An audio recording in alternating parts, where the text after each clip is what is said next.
Hoy conoceremos la historia de una mujer que vivió la alegría de convertirse en madre con su primer bebé, pero el camino hacia su segundo hijo estuvo lleno de retos, incluyendo 2 pérdidas que marcaron profundamente su proceso. Una historia de fe, fortaleza y nuevos comienzos. Bienvenidos a Tiempos de Esperanza.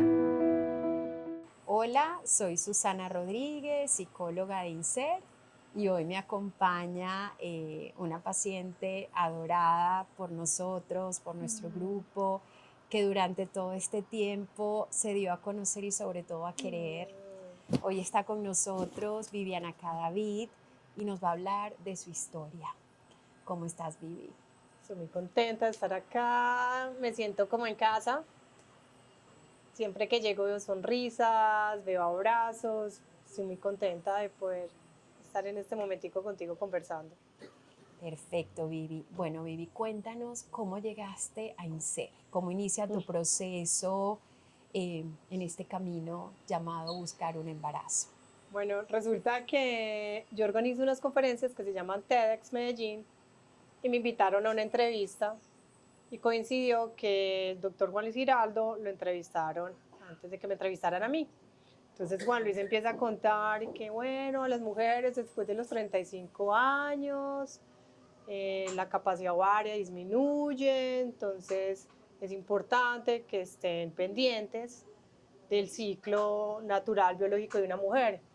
Y lo miro yo, Dios mío, yo ya tengo 37 y medio, ¿qué voy a hacer?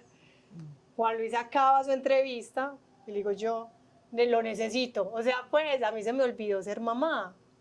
De verdad, yo ya tengo 37 y medio y él con su naturalidad me dijo, escribime, llámame, yo te ayudo. Listo, entonces le escribo yo a los días y me dice, te voy a conectar con mi asistente, con Paulina, para que te dé una cita. Y así fue como yo llegué a INSER para prepararme para mi primer hijo.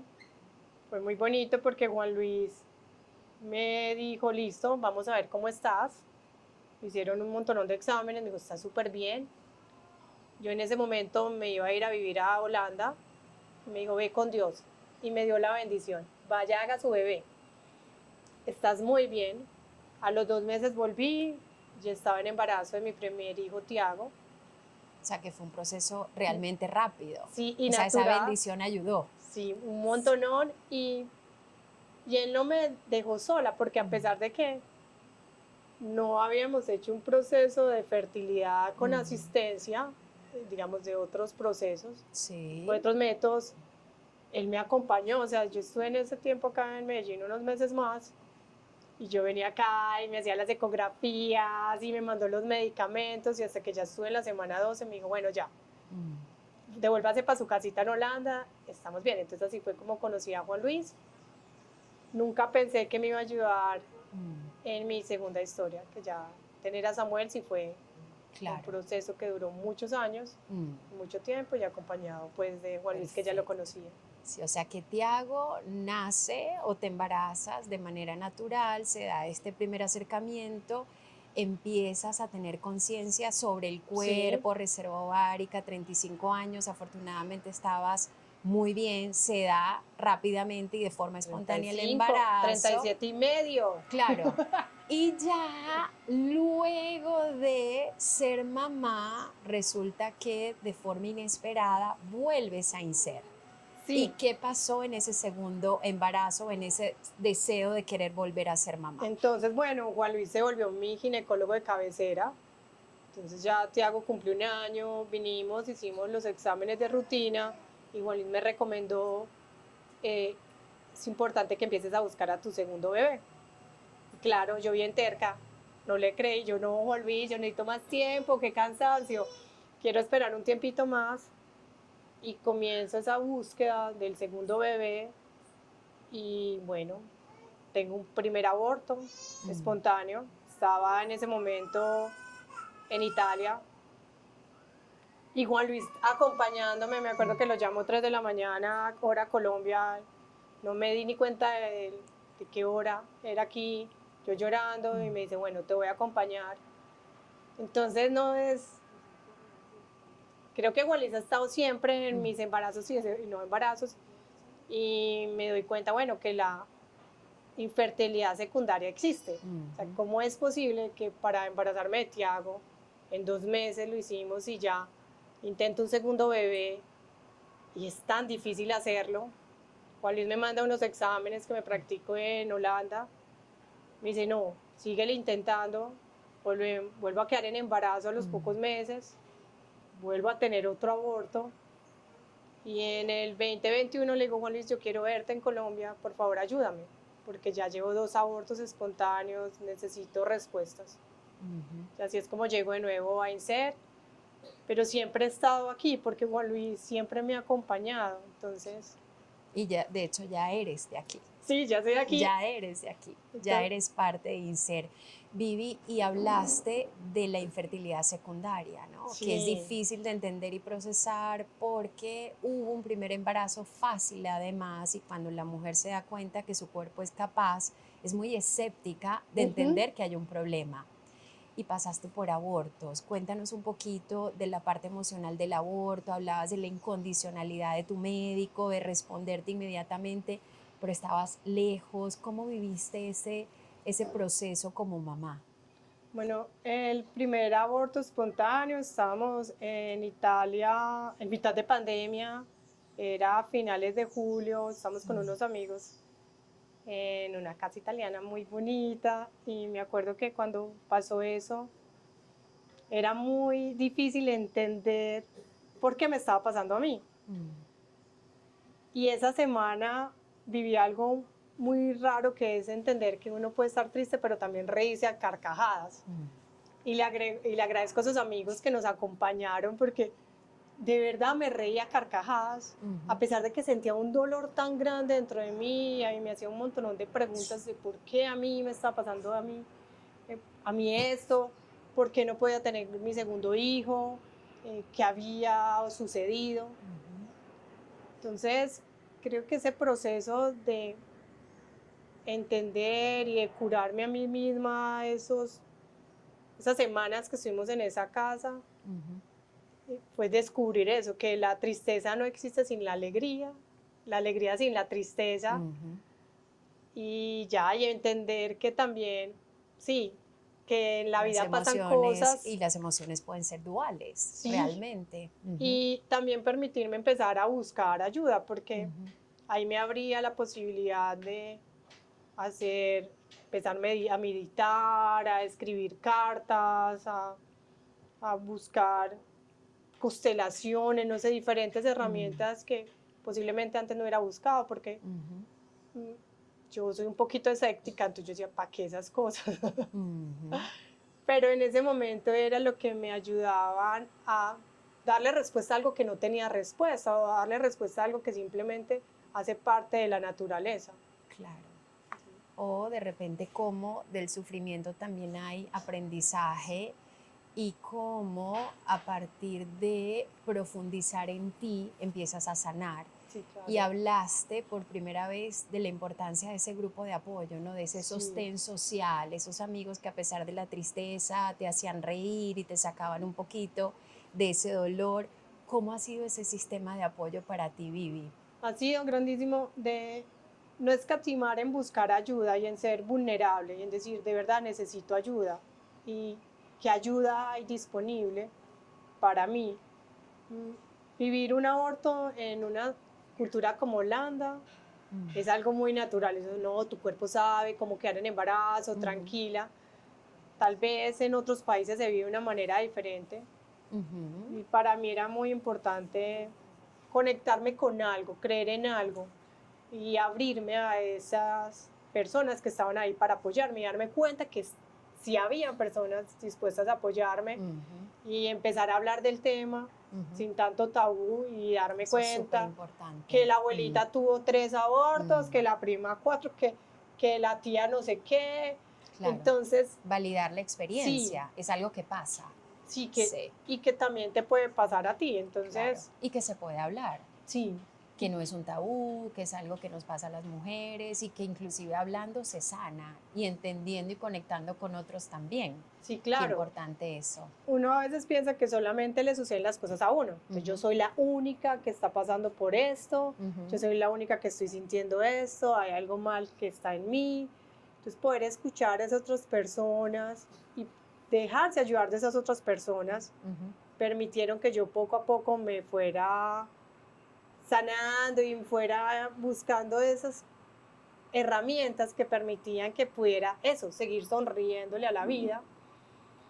Y también me ayudó a entender algo que yo le escribí, que cuando uno pide ayuda corre el riesgo de que la ayuda sea algo totalmente salido de tu zona de comodidad, como tomar sí que el té milagroso. Y yo sin embargo lo hacía con esa fe, listo, me voy a tomar el té milagroso. Pero hay momentos también que esas personas que de buen corazón te quieren ayudar también te pueden herir. Entonces también... Y estás más vulnerable. Claro.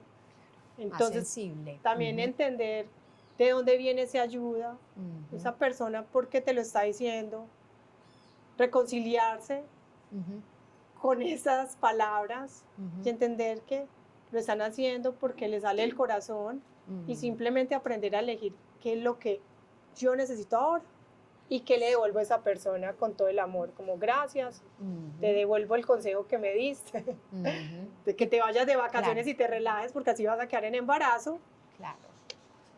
Te lo devuelvo, te lo agradezco, ¿con qué me quedo? Entonces sí fue un proceso de aprendizajes, de aprender a pedir ayuda, salirse de su zona de comodidad, ensayar cosas que nunca habías ensayado y también aprender a parar, porque tal vez hay cosas que por más que uno quiera ensayar, se salen también de tus valores, pues. Total, o sea que mira que hablas del autocuidado, de no desconectarte de ti, de poner límites y de sobre todo ser coherente contigo, ¿no? Y en esa coherencia elegir qué ayuda, qué no ayuda, pero siempre agradecer, como la intención del otro, de estar ahí, de recomendarte, pero también ser muy asertivo de decir, esto en este momento no me sirve o no lo necesito. O sea, que de alguna forma estar gestionando un poquito tu proceso. Y dijiste algo, Vivi, y es, yo era muy escéptica. Sin embargo, también escucho que hiciste muchas cosas. ¿Cómo llegaste a esa, como abrirte? Porque yo siempre he sido una persona muy proactiva, muy perseverante. Entonces, cuando se presenta una situación en mi vida, siempre estoy buscando soluciones. Y plan A, plan B, plan C. Y cuando me abro al mundo con este dolor y con esto que me estaba pasando y que era nuevo, empiezo a escuchar diferentes sugerencias de donde la Virgen milagrosa que te va a permitir quedar en embarazo. Entonces simplemente dije, ¿por qué no? ¿Por qué no intentar algo nuevo? ¿Por qué no abrirme al mundo? Y a mí me gusta ser feliz, a mí me gusta estar bien, a mí me gusta estar en armonía. Yo vine a este mundo a enfrentar desafíos, pero pasármela también bien. Entonces, ¿por qué no? Si esas cosas pueden ayudarme a sanar un poquito ese dolor que estoy viviendo, intentémoslo. Si finalmente no funciona, pues lo voy descartando.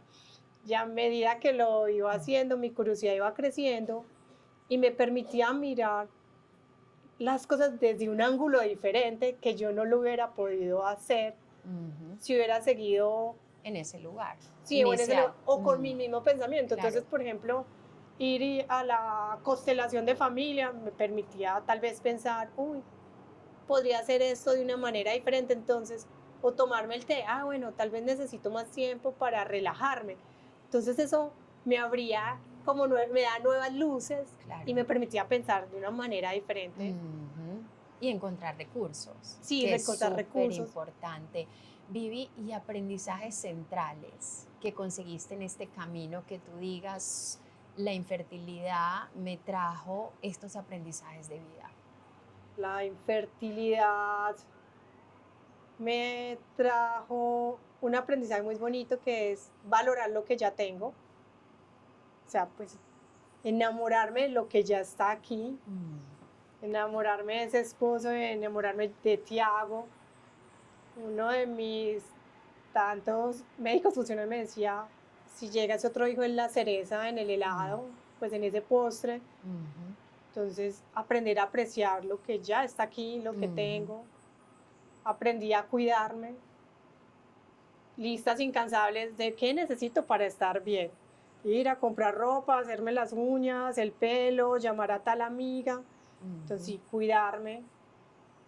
Ese fue uno de mis aprendizajes. Otro aprendizaje es que nos van a pasar muchas cosas en la vida. Y uno de verdad piensa, no, eso a mí no me va a pasar, eso no, no, mm, eso no es para conmigo. Entonces sí, también prepararnos a que hay cosas que nos van a pasar y cómo vamos a enfrentar esas situaciones que van a mm, llegar a nuestra vida. Entonces también, claro. Y de ahí la resiliencia, ¿no? sí, sí, total, la O sea, resiliencia. nadie que llega a la infertilidad imaginó No, llegar a este mundo y al final es el mensaje de que la infertilidad no discrimina. sí, Puede pasar a cualquiera, pero también veo en ti, Vivi, que a pesar de lo difícil, del dolor, de lo desafiante, tú elegiste avanzar, mm, aprender y ser feliz, que es sí, un poco aceptar el camino y aprender de él desde la resiliencia. Entonces, yo siempre le digo a los pacientes, tú no eliges la infertilidad y claramente es un momento de dolor, pero sí eliges qué vas a hacer con esta experiencia de vida y de allí pueden pasar muchísimas cosas y pueden ser infinitos, mm. infinitos los hallazgos, inclusive la sabiduría que se genera.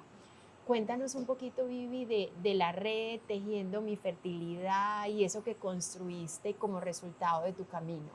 Bueno, pues yo, bueno, quiero agregar algo, que hay momentos en que yo estuve muy enojada con la vida y peleé con la vida y peleé con todo el mundo, o sea, no, no fue un camino fácil Ujú, y momentos en que realmente estuve muy triste y lloré y pataleé, pero bueno, yo siempre quería seguir viviendo y despertarme, levantarme de la cama y salir a comerme el mundo, entonces ujú, sí fue, no fue pues así mágico, de mm. verdad que sí hay que buscarlo, Y lo decías al principio, para poder estar feliz tuviste que pasar por tristeza sí. profunda y a veces la intensidad de la emoción nos permite eso, ¿no? Entonces, bueno, y en algún Sí. momento entonces mi mamá tejiendo mi fertilidad nace porque mi mamá le había tejido una colcha a Tiago antes de nacer mi primer hijo. Yo dije, mami, vení, enséñame a tejer.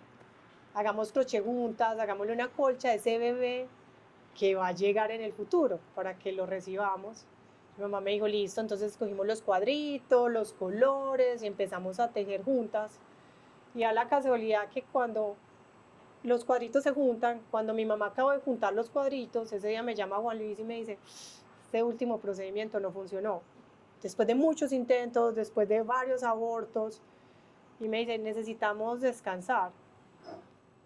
Y yo entré llorando y le dije, mamá, no sé si esa colcha algún día va a cubrir un bebé. Mm, Y yo me cubrí con esa colcha, pues esa mantica, y eso se quedó ahí, pues en el olvido, y digamos que yo después a los meses retomo otra vez ujú. este proceso de fertilidad. Y eso es muy importante, Vivi, porque hiciste tus duelos Sí, cuando tocó. sí. Sí. Y Ujú, tuve un acompañamiento muy sabio de la parte tuya, de Susana, de la parte de Juan Luis. Él sabía en qué momentos decirme parar, ujú. pero yo nunca paré, pues, o sea, paraba, Como pero oxígeno. y seguíamos. Mm, O sea, para mi esposo y para mí era muy claro que si nos habíamos embarcado en esta aventura, ujú, la íbamos a vivir hasta el final. Claro, con un límite, iba a llegar un momento que posiblemente íbamos a decir ya no más, ujú. pero sabíamos, Sí, es con la más, certeza de querer sí, estar ahí. es más, estábamos viviendo en Holanda cuando vinimos acá a ver a Juan Luis y cuando ya dijimos, listo, vamos a entrar en un proceso de fertilidad, dejamos todo en Holanda y nos vinimos a vivir aquí a Colombia, Ujú, porque queríamos estar acá, queríamos enfocarnos en esto que era tan mm. importante para nuestra familia.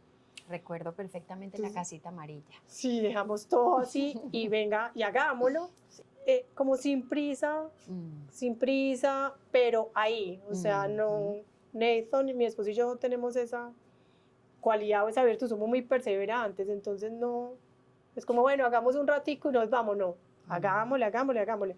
Entonces, Y ese es un lema del doctor Juan Luis, ¿no? sí, Perseverar hasta lograrlo. sí, Sí.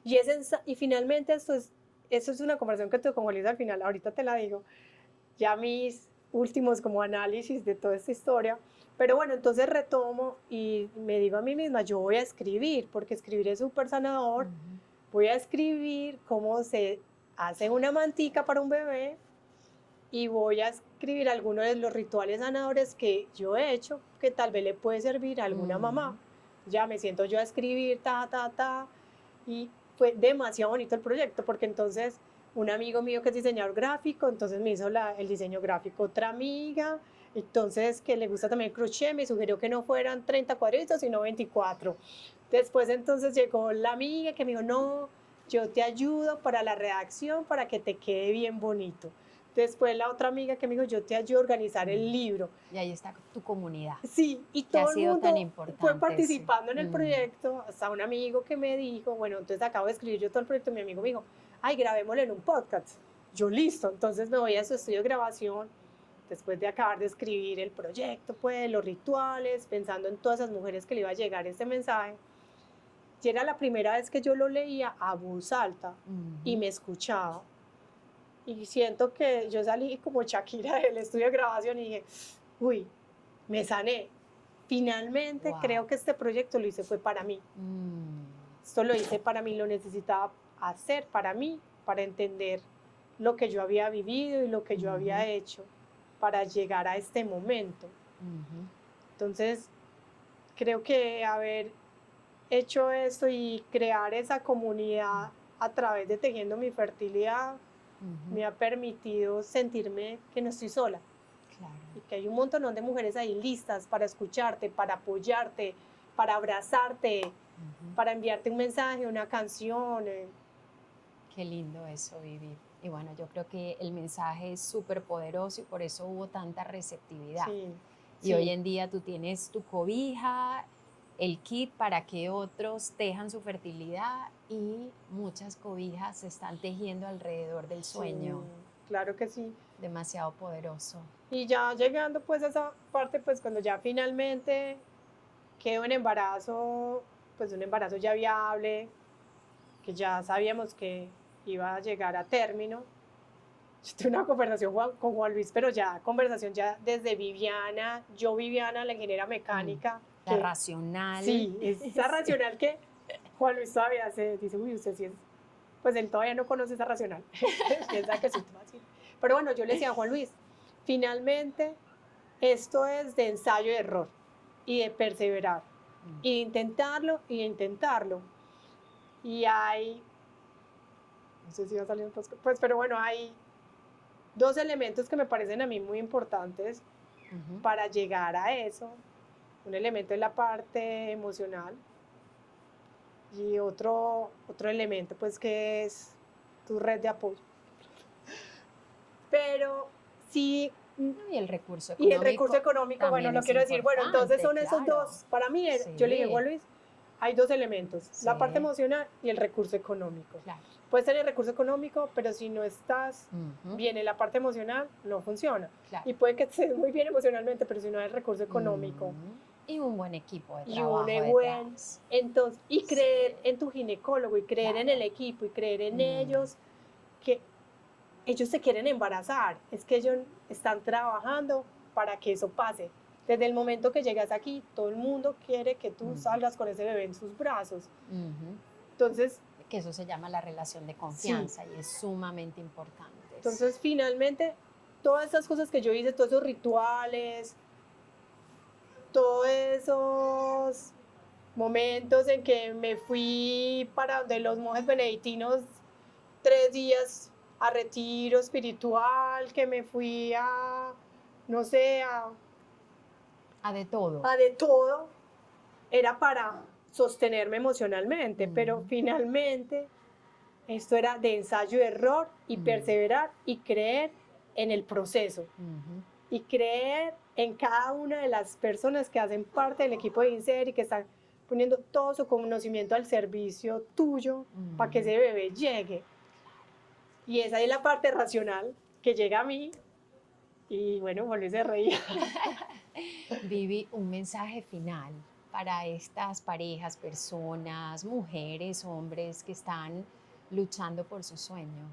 no escatiminen en nada, o sea, de verdad, si hay algo que las hace sentir felices y tranquilos, como pareja, como persona, háganlo, crean en el proceso, persevere y se les va a olvidar toda esa historia. Yo ya no me acuerdo de nada y esto no tiene Mira, precio. ¿de qué sí te acuerdas? No, esto no tiene precio, tener un hijo en los brazos, abrazarlo, quererlo, trasnocharse por este bebé, de verdad que la historia se me olvidó en cierta manera. Entonces yo sigo, el premio final es que Lo vale todo. lo vale absolutamente todo. Así es, y para nosotros también. Bueno, muchísimas gracias. Hasta una próxima oportunidad. Un abrazo muy grande.